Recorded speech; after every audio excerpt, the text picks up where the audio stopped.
Think of your favorite brand and leave it in the comments below. So now that you put it in the comments below, what was the thing that really came to mind when you thought of that brand? Was it the meaning behind their name? Was it their brand story? Was it their brand's messaging? What about their colors and their images? Or did you think about their personality or the tone of voice? Whatever it may be, I'm willing to bet that they are very successful for it. They've created a brand so memorable that multiple people have probably thought of the same thing or something similar because they had an experience with that brand. And that is the beauty of cohesive branding. Hi, my name is Jasmine Hunt, and I help businesses like yourself show up and stand out with branding, content creation, and stock photos. You need to stand out. You need to be recognizable, and you need to be memorable. It's just not going to be enough to create a logo for your brand. It's every aspect of your business that needs to be distinguishable. So if you want to create a memorable brand that is going to stand out among your competition, then this video is for you. In this video, I'm going to give you step by step how to create a cohesive brand. So let's get into it.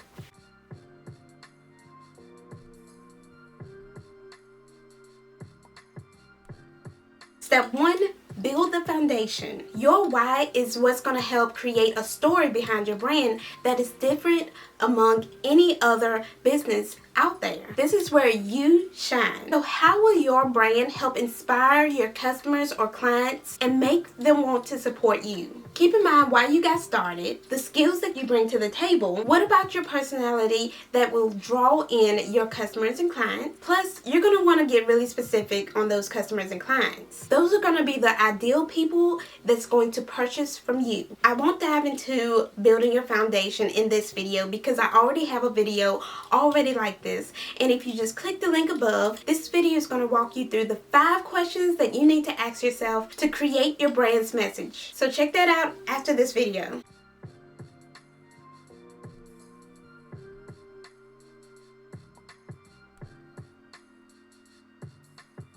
Number 2, create your brand style. Once you've laid out your foundation by knowing your brand's messaging and your ideal person, then we can move on to developing your style and your tone for your brand. And I like to create a mood board for this part.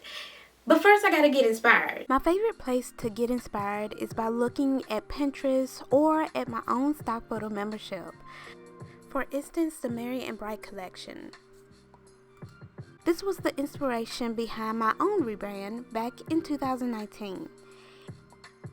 I used the color picker eyedropper from Google Extensions to choose the colors that really fit my brand the most. If you want to know how to create a Pinterest board filled with inspiration, check out this older video linked above, where I help you choose colors and images that match your brand.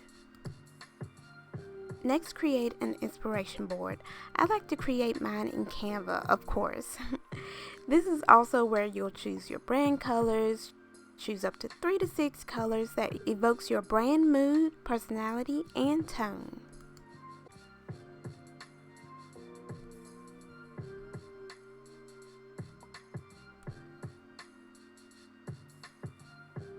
Step 3 is creating your logo and your font selections. You're going to need at least 3 different styles of logos. The first one is your main logo. The second one is going to be your alternative logo. And the third is going to be your submark. Your main logo is the one that's going to be used about 80% of the time. So you're going to want to create a logo that's going to represent your brand well and be recognizable. Figure out where you're going to put this logo the most. This ultimately impacts the color, the shape, and the fonts for your logo. So when coming up with your logo and your font selections, make sure that it's going to be easy to read. One of the things that I like to do is type out some of the common words that I use and make sure that the font is going to be readable. Try to find 2 to 3 fonts max to complement your brand, and make sure to add those fonts anytime you create something. An alternative logo is a redesign of your main logo that has a different shape and will fit a different kind of space. This one is used when you can't squeeze your main logo onto places where it don't belong.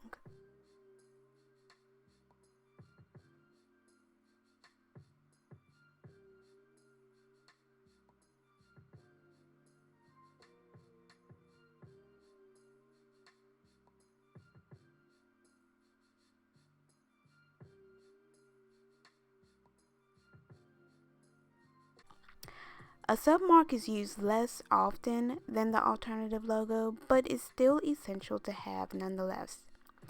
You can use submarks on social media icons, email signature, your business card, and many, many more.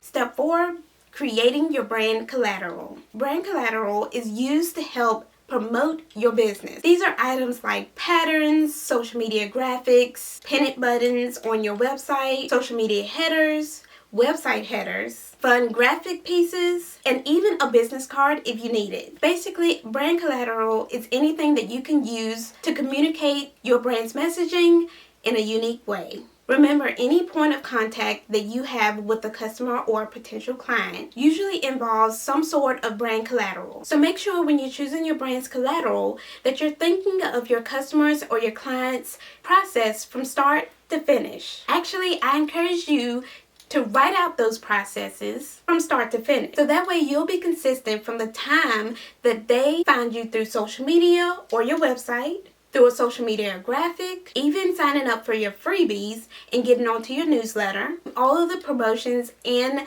to the endpoint, which is making the final sale. Creating your brand collateral, most of it will be easy to create because at this point you already created your logo and your brand colors as well as your fonts. So comment below if you would like to learn more about creating brand collateral for your business.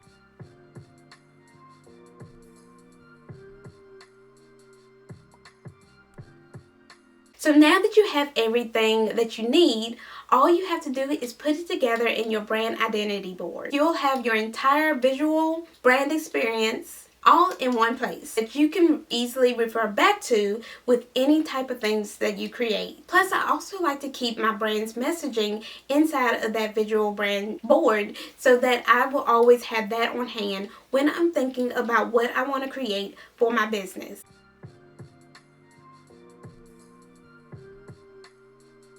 As you go through the years of creating a sustainable business, chances are your brand is going to evolve. But that's a great thing. It means that you're gaining experience and you can further narrow down your brand's purpose, providing more value like I have. If you'd like to learn more about branding, I have a whole playlist with all my videos to help you brand like a boss. So click the playlist because you don't want to miss out on these videos.